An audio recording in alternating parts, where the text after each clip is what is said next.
আসসালামু আলাইকুম ওয়া রাহমাতুল্লাহ। নাহমাদুহু ওয়া নুসাল্লি আলা রাসূলিহিল কারীম, আম্মা বা'দ।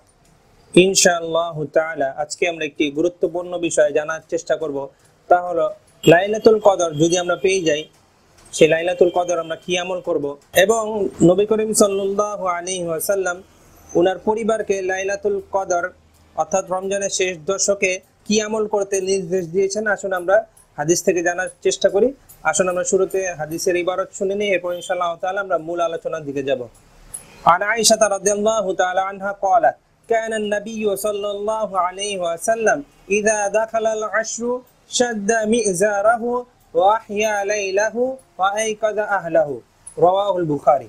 যে আম্মা জান আয়েশা রাদিয়াল্লাহু তাআলা আনহা হতে বর্ণিত, তিনি বলেন যে রাসূলুল্লাহ সাল্লাল্লাহু আলাইহি ওয়াসাল্লাম রমজানের শেষ দশকে অর্থাৎ ইযা দাখালাল আশরু, যখন রমজানের শেষ দশক আসতো তখন কি করতেন? শাদ্দা মিজারাহু, ওনার কোমরকে বেঁধে নিতেন, ওনার লুঙ্গিকে বেঁধে নিতেন, অর্থাৎ উনি ইবাদত করতে মনোনিবেশ করতেন। আমাদের বাংলা ভাষায় ব্যবহার করা হয় যে কোমর বেঁধে কাজে নেমেছে, অর্থাৎ কাজের গুরুত্ব বোঝানোর জন্য এটি ব্যবহার করা হয়। আরব দেশেও প্রচলন আছে যে যখন কোনো কাজকে গুরুত্বের সাথে করা হয় তখন বলা হয় যে শাদ্দা মিজারাহু, কোমর বেঁধে নেমেছে। এবং কি করতেন? ওয়া আহিয়া লাইলাহু, এবং তিনি রাত্র জাগরণ করতেন। অর্থাৎ রমজানের শেষ দশকে নবী করিম সাল্লাল্লাহু আলাইহি ওয়াসাল্লাম রাত্রি জাগরণ করতেন, অর্থাৎ রাতের বেলায় উনি অধিক পরিমাণে ইবাদত বন্দি করতেন এবং কি করতেন? আর ওয়া আইকাযা আহলাহু, এবং ওনার পরিবার পরিজনকে উনি জাগিয়ে দিতেন। অর্থাৎ রমজানের শেষ দশকে আল্লাহর নবী সাল্লাল্লাহু আলাইহি ওয়াসাল্লাম অধিক সংখ্যক আমল করতেন এবং ওনার পরিবারকে জাগিয়ে দিতেন। এখন আরেকটি বিষয় হলো যে লাইলাতুল কদরে যদি আমরা ইবাদত বন্দেগী করি, ইবাদত বন্দেগী করলে কি নেকি কি সওয়াব। একটি তো সুস্পষ্টভাবে পবিত্র কোরআনে বর্ণিত রয়েছে যে লাইলাতুল কদর ইবাদত করলে হাজার মাসের তুলনায় উত্তম, হাজার মাসের তুলনায় শ্রেষ্ঠ। আর হাদিস শরীফে লাইলাতুল কদর ইবাদত করলে একটি বিশেষ ফজিলত, বিশেষ বরকতের কথা উল্লেখ আছে, যেমনটি আমরা বুখারী শরীফের হাদিস থেকে জানতে পাই। হাদিসটি হযরত আবু হুরায়রা রাদিয়াল্লাহু তাআলা আনহু হতে বর্ণিত। আসুন আমরা হাদিসটি শুনে নেই। আন আবি হুরায়রা রাদিয়াল্লাহু তাআলা আনহু قال قال رسول الله صلى الله عليه وسلم من قام ليلة القدر إيمانا واحتسابا غفر له ما تقدم من ذنبه رواه البخاري। যে হযরত আবু হুরায়রা রাদিয়াল্লাহু তাআলা আনহু হতে বর্ণিত, তিনি বলেন রাসূলুল্লাহ সাল্লাল্লাহু আলাইহি ওয়াসাল্লাম ইরশাদ করেছেন, যে ব্যক্তি লাইলাতুল কদর রাত্রিতে ইবাদত বন্দেগী করবে তাহলে আল্লাহ সুবহানাহু ওয়া তাআলা তার বিগত দিনের সমস্ত গুনাহকে মাফ করে দেবে। সুবহানাল্লাহি বিহামদি। অর্থাৎ শেষ দশকের বেজর রাত্রিগুলোতে ইবাদত করে তাহলে আল্লাহ সুবহানাহু ওয়া তাআলা তার জীবনের সমস্ত গুনাহ ক্ষমা করে দিবেন।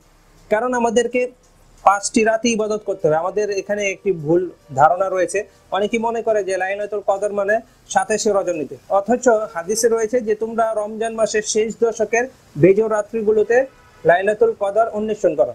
তো লাইলাতুল কদর কোন দিন সেই কথাটা কিন্তু আমাদের নিকট সুস্পষ্ট নয়, বা আমরা নির্দিষ্টভাবে জানিও না লাইলাতুল কদর কোন দিন। তাই আমাদেরকে রমজানের শেষ দশকের বেজর রাতগুলোতে ইবাদত বন্দেগী করতে হবে। কিন্তু আফসোসের বিষয় হলো যে দেখা যায় যে রাতগুলোতে আমরা ইবাদত করে অসংখ্য সওয়াবের অধিকারী হয়ে যেতে পারতাম, সেই রাতগুলোতে আমরা শপিং করা, বিভিন্ন কাজে আমরা ব্যস্ত থাকি এবং এই রাতগুলো অবহেলায় অতিবাহিত হয়। আরেকটি বিষয় হলো, যদি আমরা এই রাত পেয়ে যাই, লাইলাতুল কদর পেয়ে যাই, তখন আমরা কি দোয়া করব?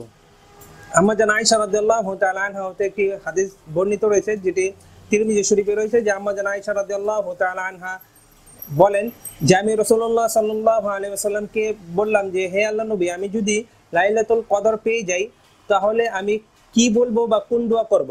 তখন নবী করিম সাল্লাল্লাহু আলাইহি ওয়াসাল্লাম আম্মা জান আয়েশা রাদিয়াল্লাহু তাআলা আনহাকে শিক্ষা দিলেন যে তুমি এই দোয়া পড়বে, আল্লাহুম্মা ইন্নাকা আফুউন তুহিব্বুল আফওয়া ফাআফু আন্নি। যে আল্লাহুম্মা ইন্নাকা আফুউন তুহিব্বুল আফওয়া ফাআফু আন্নি, এটি তিরমিজি শরীফের হাদিস, হাদিস নাম্বার 3513।